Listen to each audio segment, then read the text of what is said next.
ಆತ್ಮೀಯ ಕೇಳುಗರಿಗೆ ನಿಮ್ಮ ರಮಾಶ್ರೀ ನಾಡಿಗೇರ್ ಮಾಡುವ ನಮಸ್ಕಾರಗಳು. ರಮ್ಯ ಕಥಾಲೋಕಕ್ಕೆ ನಿಮಗೆಲ್ಲ ಮತ್ತೊಮ್ಮೆ ಸ್ವಾಗತ.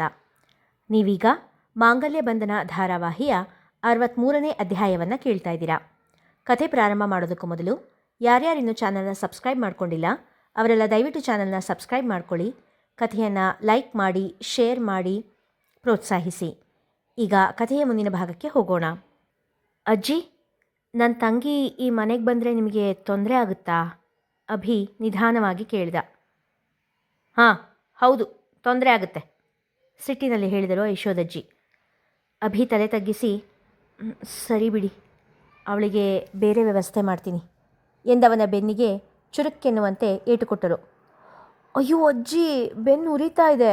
ಉರಿಯುತ್ತಿದ್ದ ಬೆನ್ನನ್ನು ಸವರಿಕೊಳ್ಳಲು ಪ್ರಯತ್ನ ಪಡುತ್ತಾ ಅಳುದನಿಯಲ್ಲಿ ಹೇಳಿದ ಅಭಿ. ಹೌದೇನೋ, ಜೋರಾಗಿ ಏಟು ಬಿತ್ತೇನೋ? ಅಕ್ಕರೆಯಿಂದ ಅಜ್ಜಿ ಕೇಳಿದಾಗ ಪಾಪದವನಂತೆ ಮುಖ ಮಾಡಿ ಎಂದು ಉದ್ದುದ್ದು ತಲೆ ಆಡಿಸಿದ. ಒಳ್ಳೆದಾಯ್ತು ಬಿಡು, ಇನ್ನೂ ಒಂದೆರಡು ಕೊಡ್ತೀನಿ ಇರು ನಿಂಗೆ ಎಂದು ಯಶೋದಜ್ಜಿ ಜೋರು ಮಾಡಿದಾಗ, ಯಾಕಜ್ಜಿ ಎಂದವನ ದನಿಯಲ್ಲಿ ಸಣ್ಣ ಖುಷಿ ಕೂಡ ಇತ್ತು. ಮತ್ತೆ ಮೊಮ್ಮಗಳು ಮನೆಗೆ ಬಂದರೆ ಅಜ್ಜ ಅಜ್ಜಿಗೆ ತೊಂದರೆ ಆಗುತ್ತೇನೋ ಎಂದು ಯಶೋದಜ್ಜಿ ಹೇಳಿದಾಗ ಅವಕ್ಕಾದ ಅಭಿ. ನೀನು ಈ ಮನೆಗೆ ಮೊಮ್ಮಗ ಇದ್ದ ಹಾಗೆ ಅಂದಮೇಲೆ ನಿನ್ನ ತಂಗಿ ನಮಗೆ ಮೊಮ್ಮಗಳು ತಾನೇ ಎಂದಾಗ ಒಂದು ನಿಟ್ಟುಸಿರು ಬಿಟ್ಟ ಅಭಿ. ಅಬ್ಬಾ, ಎಲ್ಲಿ ಒಂದು ಕ್ಷಣ ನಿಜ ವಿಷಯ ನಿಮಗೆ ಗೊತ್ತಾಗ್ಬಿಟ್ಟಿದೆಯೋ ಅಂತ ಭಯ ಪಟ್ಕೊಂಡ್ಬಿಟ್ಟಿದ್ದೆ ಎಂದುಕೊಂಡ ಮನಸ್ಸಿನಲ್ಲಿ. ಅದೇ ಮನಸ್ಸು ಅವನನ್ನು ಕೇಳುತ್ತಿತ್ತು, ಇನ್ನೂ ಯಾವಾಗ ನಿಜ ವಿಷಯ ಅವರಿಗೆ ತಿಳಿಯೋದು ಎಂದು. ಯಾವಾಗ ಬರ್ತಾಳಂತೆ ನಿನ್ನ ತಂಗಿ? ಏನು ಹೆಸರು ಅವಳದು? ಅಕ್ಕರೆಯಿಂದ ವಿಚಾರಿಸಿಕೊಂಡರು ಯಶೋದಜ್ಜಿ. ಯಾವಾಗ ಅಂತ ಇನ್ನೂ ಗೊತ್ತಿಲ್ಲ, ಆದರೆ ಸದ್ಯದಲ್ಲೇ ಬರ್ತಾಳೆ. ಅಂಜಲಿ ಅಂತ ಅವಳ ಹೆಸರು. ಮಾಸ್ಟರ್ ಡಿಗ್ರಿ ಓದ್ತಾ ಇದ್ದಾಳೆ. ಈಗ ಅದೇನೋ ಅಣ್ಣನ ನೆನಪಾಗಿ ಬರ್ತೀನಿ ಅಂತಿದ್ದಾಳೆ ಎಂದಾಗ, ಬರಲಿ ಬಿಡು, ನಮ್ಮನೆ ಈಗಲಾದರೂ ತುಂಬಿದ ಹಾಗಾಯ್ತಲ್ಲ ಎಂದುಕೊಂಡು ಅಲ್ಲಿಂದ ಎದ್ದು ನಡೆದರು. ಕೂಡಲೇ ಅಂಜುವಿಗೆ ಫೋನ್ ಆಯಿಸಿದ್ದ ಅಭಿ. ಅಂಜು, ಪ್ಯಾಕ್ ಯೋ ಬ್ಯಾಗ್ಸ್, ನೀನು ಇಲ್ಲಿಗೆ ಬರ್ತಾ ಇದೆಯಾ ಅಷ್ಟೇ ಅಭಿ ಹೇಳಿದ. ನನಗೆ ಯಾಕೋ ಮನಸ್ಸಿಲ್ಲ ಅಭಿ. ಅಂಜು, ಎಷ್ಟು ದಿನ ನೀನು ಮನಸ್ಸಿಗೆ ಬಂದದ್ದನ್ನೇ ಮಾಡ್ತಾ ಇರ್ತೀಯ? ಇಷ್ಟು ದಿನ ನಿನ್ನ ಮನಸ್ಸಿಗೆ ಬಂದದ್ದನ್ನೇ ನೀನು ಮಾಡಿದೀಯಾ, ಅದ್ರ ಫಲ ಕೂಡ ಅನುಭವಿಸಿದೀಯಾ. ಈಗ ಸ್ವಲ್ಪ ದೊಡ್ಡವ್ರು ಹೇಳೋ ಮಾತನ್ನು ಕೇಳು, ಇಲ್ಲಿಗೆ ಬಾ ನಿಷ್ಠುರವಾಗಿಯೇ ಹೇಳಿದ. ಮನಸ್ಸಿಲ್ಲದ ಮನಸ್ಸಿನಿಂದ ಒಪ್ಪಿದಳು ಅಂಜು. ಅಭಿ ಭೂಮಿಯ ಜೊತೆ ಮಾತನಾಡಲು ಇಷ್ಟಪಟ್ಟಾಗ ಅನಿಲ ಭೂಮಿಯನ್ನು ಕರೆದುಕೊಂಡು ಗುಡ್ಡದ ಬಳಿ ಬಂದಿದ್ದ. ಅವರಿಬ್ಬರನ್ನೂ ಮಾತನಾಡಲು ಸ್ವಲ್ಪ ಹೊತ್ತು ಅಲ್ಲೇ ಬಿಟ್ಟು ದೂರದಲ್ಲಿ ಹೋಗಿ ನಿಂತಿದ್ದ ಅನಿಲ. ಭೂಮಿ, ನೀನು ಯಾವಾಗಲೂ ನನ್ನ ಜೊತೇಲಿ ಇರ್ತೀಯ ಅಲ್ವಾ? ಅನುಮಾನನಾ? ಮೆತ್ತಗೆ ಕೇಳಿದಳು.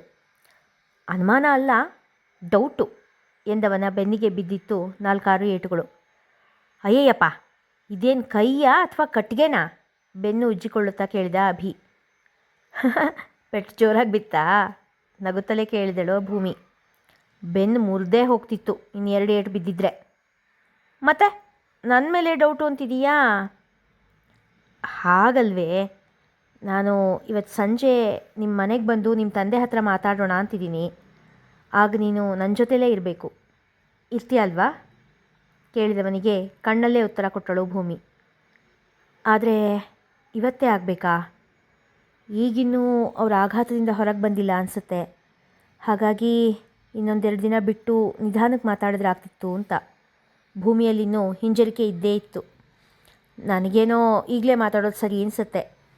ನಾವೀಗ ಸುಮ್ಮನೆ ಇದ್ದುಬಿಟ್ರೆ ಅವ್ರು ಬೇರೆ ರೀತಿ ಮುಂದುವರಿಬೋದು, ಅಥವಾ ನಾವಿಬ್ಬರು ದೂರ ಆಗೋದಕ್ಕೆ ನಮಗೆ ಒಪ್ಪಿಗೆ ಇದೆ ಅಂದ್ಕೊಂಡ್ಬಿಡ್ಬೋದು. ಸುಮ್ಮನೆ ರಿಸ್ಕ್ ಬೇಡ, ನಾವಿಬ್ಬರು ಒಟ್ಟಿಗೆ ಮಾತಾಡೋಣ ಎಂದ ಅಭಿಯ ಮಾತು ಭೂಮಿಗೆ ಸರಿ ಎನ್ನಿಸಿತ್ತು. ಯಾಕೋ ಭಯ ಆಗ್ತಿದೆ ಅಭಿ. ಅಪ್ಪ ಒಪ್ಪೋದು ಅಷ್ಟು ಸುಲಭ ಇಲ್ಲ. ಅಭಿಯ ತೋಳಿಗೆ ತಲೆಯನ್ನು ಆನಿಸಿಕೊಳ್ತು ಹೇಳಿದಳು ಭೂಮಿ. ತನ್ನ 2 ಕೈಗಳಿಂದ ಅಭಿಯ ತೋಳನ್ನು ಗಟ್ಟಿಯಾಗಿ ಬೆಳೆಸಿದ್ದಳು. ಸುಲಭ ಇಲ್ಲ, ಆದರೆ ಒಪ್ಪೋದೇ ಇಲ್ಲ ಅಂತಲೂ ಏನಿಲ್ಲ ಅಲ್ವಾ? ನಮ್ಮ ಪ್ರೀತಿ ಗಟ್ಟಿತನನ ನಾವೇ ಅವ್ರಿಗೆ ಮನವರಿಕೆ ಮಾಡಿಕೊಡ್ಬೇಕು. ಭಯ ಪಡಬೇಡ ಭೂಮಿ, ನಾವು ಅವರನ್ನು ಒಪ್ಸೋಣ ಎಂದರು. ಎಂದವಳ ಮನದಲ್ಲಿ ಭಯ ಇನ್ನೂ ಹಾಗೆ ಮನೆ ಮಾಡಿತ್ತು. ಅದು ಸರಿ, ನೀನು ಯಾಕೆ ಜಾನಮ್ಮನ ನೋಡೋದಕ್ಕೆ ಬರ್ತಾ ಇಲ್ಲ? ಪಾಪ, ಅವರು ಎಷ್ಟು ಬೇಜಾರು ಮಾಡ್ಕೊಂಡಿದ್ದಾರೆ ಗೊತ್ತಾ? ನಿನ್ನನ್ನು ತುಂಬ ಮಿಸ್ ಮಾಡ್ಕೊಳ್ತಾ ಇದ್ದಾರೆ ಎಂದ.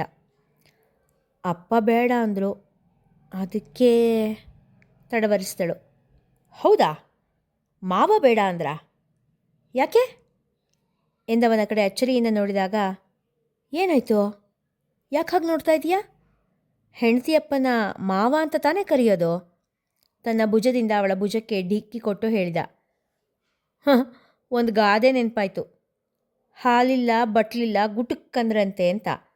ಹಾಗೆ ಇನ್ನೂ ನಮ್ಮಪ್ಪನ ಹತ್ರ ಮಾತೇ ಆಡಿಲ್ಲ, ಅವ್ರು ಒಪ್ಪಿಲ್ಲ, ಆಗಲೇ ಮಾವ ಮಾವ ಅಂತ ಕರಿತಾ ಇದೆಯಲ್ಲ, ಎಷ್ಟು ಧೈರ್ಯ ನಿಂಗೆ ಎಂದಳು ತನ್ನ ಸೊಂಟದ ಮೇಲೆ ಕೈ ಇಡುತ್ತಾ. ಅಯ್ಯೋ, ನನ್ನ ಧೈರ್ಯಕ್ಕೇನು ಕಮ್ಮಿ? ಮೀಸೆ ತಿರುವಂತೆ ಸನ್ನೆ ಮಾಡಿದಾಗ, ಆಹಾ ನಾ ಕಾಣಿನ, ಅಷ್ಟೈಶ್ವರ್ಯಕ್ಕೆ ಎಂಟೇ ಕಮ್ಮಿ ಅನ್ನೋ ಹಂಗೆ ನಿನ್ನ ಧೈರ್ಯ ಎಂದಳು ನಗುತ್ತಾ. ನನ್ನ ಧೈರ್ಯ ಎಷ್ಟು ಅಂತ ತೋರಿಸ್ಲಾ ಎನ್ನುತ್ತಾ ಅವಳ ತುಟಿಗಳ ಕಡೆ ಬಾಗಿದಾಗ ಭೂಮಿ ಅವನಿಂದ ತಪ್ಪಿಸಿಕೊಂಡು ಓಡಿದಳು. ಅವಳ ಹಿಂದೆಯೇ ಅಭಿ ಕೂಡ ಓಡಿದ. ಅಣ್ಣ, ನಾನು ಅಭಿ ಅಣ್ಣನ ಹತ್ರ ಹೋಗ್ತೀನಿ, ವ್ಯವಸ್ಥೆ ಮಾಡ್ತೀಯಾ? ತನ್ನ ಆಫೀಸ್ ಕೆಲಸದಲ್ಲಿ ಬ್ಯುಸಿ ಇದ್ದ ಅಜಯ್ ಬಳಿ ಬಂದು ಕೇಳಿದಳು ಅಂಜು. ಓಕೆ, ವ್ಯವಸ್ಥೆ ಮಾಡ್ತೀನಿ, ಆದರೆ ನಿಂಗೆ ಅಲ್ಲಿ ಹೊಂದ್ಕೊಳ್ಳೋಕ್ಕಾಗುತ್ತಾ? ಯಾಕೆ ಕೇಳ್ತಾ ಇದ್ದೀನಿ ಅಂದರೆ, ನಮ್ಮ ಕುಟುಂಬದರಿಂದ ಅವ್ರಿಗೆ ಸಿಕ್ಕಿರೋದು ಬರೀ ನೋವೇನೆ, ಮತ್ತೆ ಆ ಅನುಭವ ಅವರಿಗಾಗೋದು ಬೇಡ ಅಂತ ಹೇಳಿದ ಅಜಯ್ನ ಮಾತಿಗೆ ಕ್ಷಣ ಹೊತ್ತು ಸುಮ್ಮನಿದ್ದು, ನನ್ನಿಂದ ಅವರಿಗೇನೂ ತೊಂದರೆ ಆಗದೆ ಇರೋ ಹಾಗೆ ನಡ್ಕೊಳ್ತೀನಣ್ಣ ಎಂದಳು. ಅಪ್ಪಾಜಿ ಕೂಡ ಇಂಡಿಯಾಕ್ಕೆ ಹೋಗಬೇಕು ಅಂತಿದ್ದಾರೆ, ಆದರೆ ನನ್ನನ್ನು ಹೆತ್ತಿರೋ ಮುಕ್ತಾಗಿ ಒಂದು ವ್ಯವಸ್ಥೆ ಆಗದೆ ನಾವಲ್ಲಿಗೆ ಹೇಗೆ ಹೋಗೋದು? ಯಾಕೋ ಈ ಸಮಸ್ಯೆಗೆ ಉತ್ತರನೇ ಇಲ್ಲ ಅನ್ನಿಸ್ತಿದೆ. ಅಪ್ಪಾಜಿ ಮತ್ತು ಚಾರುನ್ ಮಾತ್ರ ಇಂಡಿಯಾಕ್ಕೆ ಕಳಿಸಿ ನಾನು ಅಮ್ಮನ ಜೊತೆ ಇಲ್ಲ, ಅಥವಾ ಎಲ್ಲ ಮುಗ್ದು ಹೋಗೋ ತನಕ ಕಾಯ್ತಾ ಇಲ್ಲ ಎಂದು ಯೋಚಿಸಿದವನಿಗೆ ಉಸಿರಾಡುತ್ತಿರುವ ಶವದಂತೆ ಇರುವ ಮುಕ್ತಾಳಿಗೆ ಭೂಮಿಯ ಋಣ ಇನ್ನೂ ಎಷ್ಟು ಕಾಲದ್ದೋ ಎನಿಸಿದ್ದಂತೂ ಸುಳ್ಳಲ್ಲ. ಇನ್ನೂ ಅಲ್ಲಿಯೇ ನಿಂತಿದ್ದ ಅಂಜುವಿನ ಕಡೆ ನೋಡಿ, ಆದಷ್ಟು ಬೇಗ ನಿನ್ನನ್ನು ಕಳಿಸೋ ವ್ಯವಸ್ಥೆ ಮಾಡ್ತೀನಿ ಅಂಜು ಎಂದು ಹೇಳಿದ. ಅಭಿ ಭೂಮಿಯನ್ನು ಹಿಡಿಯಲು ಅವಳ ಹಿಂದೆ ಓಡುತ್ತಿದ್ದರೆ ಭೂಮಿ ಅವನ ಕೈಗೆ ಸಿಗದಂತೆ ತಪ್ಪಿಸಿಕೊಂಡು ಓಡುತ್ತಿದ್ದಳು. ಅವರಿಬ್ಬರ ನಗುವಿನ ಕಲರವ ಆ ಗುಡ್ಡವನ್ನೇ ಜೀವಂತಗೊಳಿಸಿತ್ತು. ತನ್ನ ಪ್ರೀತಿಗೆ ಪಾತ್ರರಾಗಿದ್ದ ಎರಡೂ ಜೀವಿಗಳು ಖುಷಿಯಿಂದ ಆಡುತ್ತಿರುವುದನ್ನೇ ನೋಡುತ್ತಾ ನಿಂತಿದ್ದರು ಜಾನಕಿ. ಈ ಮುದ್ದಾದ ಜೋಡಿಗೆ ಯಾರ ದೃಷ್ಟಿಯೂ ತಾಗದೇ ಇರಲಿ ಎಂದು ಹಾರೈಸಿತು ಮನ. ದೇವ್ರೇ, ಇಬ್ಬರೂ ಬೇಗ ಒಂದಾಗೋ ಹಾಗೆ ಮಾಡಪ್ಪ, ಇವರಿಬ್ಬರು ಮದುವೆ ಆದರೆ ನಾನು ನಿನ್ನ ಗುಡೀಲಿ ಎಂದು ಮನಸ್ಸಿನಲ್ಲೇ ಹೇಳಿಕೊಳ್ಳುತ್ತಾ ಇದ್ದಾಗಲೇ, ಜಾನತ್ತೆ ಮತ್ತೇನೂ ಹರಕೆ ಕಟ್ಕೊಳ್ಬೇಡ ಎಂದ ಅವಸರದಲ್ಲಿ ಅನಿಲ. ಅರೆ, ನಿಂಗೆ ಹೇಗೆ ಗೊತ್ತಾಯ್ತೋ? ಅಚ್ಚರಿಯಿಂದ ಕೇಳಿದರು ಜಾನಕಿ. ಅಯ್ಯೋ, ನಮ್ಮ ದೇವರ ಸತ್ಯ ನಮಗೆ ಗೊತ್ತಿಲ್ವೇ ಎಂದ ನಗುತ್ತಾ. ಸುಮ್ಮನಿರೋ, ನನ್ನ ಪ್ರಾರ್ಥನೆ ಅರ್ಧಂಬರ್ಧ ಆಗ್ಬಿಡ್ತು ಎಂದವರೇ ಮನದಲ್ಲಿ ಮತ್ತೆ ಪ್ರಾರ್ಥನೆ ಮುಂದುವರಿಸಿ, ದೇವ್ರೇ, ಇಬ್ಬರು ಬೇಗ ಒಂದಾಗೋ ಹಾಗೆ ಮಾಡಪ್ಪ, ಇವರಿಬ್ಬರು ಮದುವೆ ಆದರೆ ನಾನು ನಿನ್ನ ಗುಡೀಲಿ 108 ದಿನ ಮಂಡಲ ಪ್ರದಕ್ಷಿಣೆ ಸೇವೆ ಮಾಡ್ತೀನಿ ಎಂದು ಹೇಳಿ ತಮ್ಮ ಸರಿಗೆಗೆ ಗಂಟು ಹಾಕಿಕೊಂಡರು. ಓಡಿ ಓಡಿ ಸುಸ್ತಾದ ಭೂಮಿ ಟಿಪಿ ಟಿಪಿಪ್ಪ ಟಿಪಿ ಎನ್ನುತ್ತಾ ಎರಡೂ ಕೈ ಬಳಸಿ ಇಂಗ್ಲೀಷ್ ಅಕ್ಷರ ಟಿ ಹೋಲುವಂತೆ ಸನ್ನೆ ಮಾಡಿದಳು. ಅದೇನದು ಟಿ ಪಿ ಅಂದರೆ? ಅವಳಿಂದ 4 ಹೆಜ್ಜೆ ದೂರದಲ್ಲಿದ್ದ ಅಭಿ ಕೇಳಿದ. ಅಯ್ಯೋ ದಡ್ಡ, ಅಷ್ಟು ಗೊತ್ತಿಲ್ವಾ? ಜೂಟಾಟ ಆಡಬೇಕಾದ್ರೆ ಬ್ರೇಕ್ ಬೇಕು ಅಂದರೆ ಟಿ ಪಿ ಅಂತಾರೆ, ಅಂದರೆ ಟೈಮ್ ಪ್ಲೀಸ್ ಅಂತ ಮಹಾಜ್ಞಾನಧಾರೆ ಎರಿಯುತ್ತಾ ಇರುವಂತೆ ಹೇಳಿದಳು. ಅಯ್ಯ ಚೈಲ್ಡು, ನಾವೇನು ಜೂಟಾಟನ ಆಡ್ತಾ ಇದ್ವಿ? ನಾವು ಆಡ್ತಾ ಇದ್ದಿದ್ದು ಪ್ರೇಮ ಎನ್ನುವಷ್ಟರಲ್ಲಿ ಅವನ ದೃಷ್ಟಿ ಅಲ್ಲೇ ನಿಂತಿದ್ದ ಜಾನಕಿ ಹಾಗೂ ಅನಿಲ್ನ ಕಡೆ ಸಾಗಿತ್ತು. ಜಾನಮ್ಮ, ನೀವಿಲ್ಲಿ? ಅಚ್ಚರಿಯಿಂದ ಕೇಳಿದ ಅಭಿ. ಜಾನತೆ ಓಡಿ ಬಂದು ಆಲಂಗಿಸಿದಳು ಭೂಮಿ. ಭೂಮಿ ಪ್ರೀತಿಯಿಂದ ಉಸಿರಿದವರ ದನಿಯ ಜೊತೆ ಕಣ್ಣು ಕೂಡ ಹಸಿ ಹಸಿ. ಒಬ್ಬರನ್ನೊಬ್ಬರು ತಬ್ಬಿಕೊಂಡು ನಿಂತರು ಅತ್ತೆ ಸೊಸೆ. ಜಾನತೆ, ನಾನು ನಿಮ್ಮನ್ನು ಎಷ್ಟು ಮಿಸ್ ಮಾಡಿಕೊಂಡೆ ಗೊತ್ತಾ ಹೇಳಿದಳು ಭೂಮಿ. ನೋಡ್ತಾ ಇದ್ದೆ ನೀನು ಎಷ್ಟು ಮಿಸ್ ಮಾಡಿಕೊಂಡೆ ಅಂತ. ಎಲ್ಲ ಬರೀ ಸುಳ್ಳು. ನಾನು ಎದುರಿಗೆ ಬರೋವರೆಗೂ ನನ್ನ ನೆನಪೇ ಇರಲಿಲ್ಲ ನಿಂಗೆ.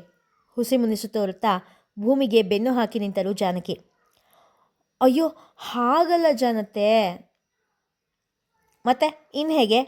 ನಾನೇ ನಿನ್ನನ್ನು ಹುಡ್ಕೊಂಡು ಬಂದೇ ಹೊರತು ನೀನು ಬರಲಿಲ್ಲ. ಜಾನತೆ ಮಗ ಸಿಕ್ಕಿದ ಮೇಲೆ ನಿಂಗೆ ಜಾನತೆ ಬೇಡ ಆಗ್ಬಿಟ್ಲು ಅಲ್ವಾ ಎಂದು ಹೇಳಿ ಮೂತಿ ತಿರುವಿದರು ಜಾನಕಿ. ಯವಿ ಯವಿ ಏಟ್ ಸಂದಾಗ ಮೂರ್ತಿ ತಿರ್ತೀಯಲ್ಲವಿ, ಏನು ಪಸಂದಾಗಿ ಕಾಣ್ತೀಯವಿ ಎಂದಳು ಭೂಮಿ ಹಳ್ಳಿಯವರಂತೆ ರಾಗವಾಗಿ. ಆ ಮಾತಿಗೆ ಜಾನಕಿ ನಕ್ಕು ಬಿಟ್ಟರು. ಅತ್ತೆ ಸೊಸೆ ಇಬ್ಬರೂ ಮತ್ತೊಮ್ಮೆ ಒಬ್ಬರನ್ನೊಬ್ಬರು ಅಪ್ಪಿಕೊಂಡರು. ಭೂಮಿಯ ಮನದ ಅಳಲಿಗೆ ಜಾನಕಿಯವರ ಮಮತೆ ಮದ್ದಾಗಿತ್ತು. ನನ್ನನ್ನು ಕ್ಷಮಿಸಬೇಡ ಜಾನಕಿ, ನನ್ನನ್ನು ಕ್ಷಮಿಸಬೇಡ, ನನಗೆ ಶಿಕ್ಷೆ ಕೊಡು, ನನಗೆ ಶಿಕ್ಷೆ ಕೊಡು. ಕೋದಂಡನ ಮನ ಚೀರುತ್ತಿತ್ತು. ಜಾನಕಿ ಮರುಮದುವೆಯಾಗಿಲ್ಲ ಎಂಬ ಸತ್ಯ ತಿಳಿದ ದಿನದಿಂದ ಕೋದಂಡ ಮನಸ್ಸಿನಲ್ಲೇ ಅದೆಷ್ಟು ಬಾರಿ ಜಾನಕಿಯಲ್ಲಿ ಶಿಕ್ಷೆ ಕೋರಿದ್ದನು. ನಾನು ಕ್ಷಮಿಸಲಾಗದೇ ಇರೋಂಥ ಅಪರಾಧ ಮಾಡಿದ್ದೀನಿ. ಮುಕ್ತಾಳ್ ಪ್ರೀತಿಲಿ ಕುರುಡನಾಗಿದ್ದ ನಾನು ನಿನ್ನ ಬಗ್ಗೆ ಯಾವತ್ತೂ ಯೋಚನೆ ಮಾಡಲೇ ಇಲ್ಲ. ನೀನು ಇನ್ನೊಂದು ಮದುವೆ ಆಗಿದ್ದೀಯಾ ಅಂತ ತಿಳಿದ ಕೂಡಲೇ ನನ್ನ ಮನಸ್ಸಿಗೆ ಸುಳ್ಳಿನ ಪರದೆ ಹಾಕಿ ನಿನ್ನನ್ನು ಮರ್ತು ಬಿಟ್ಟೆ.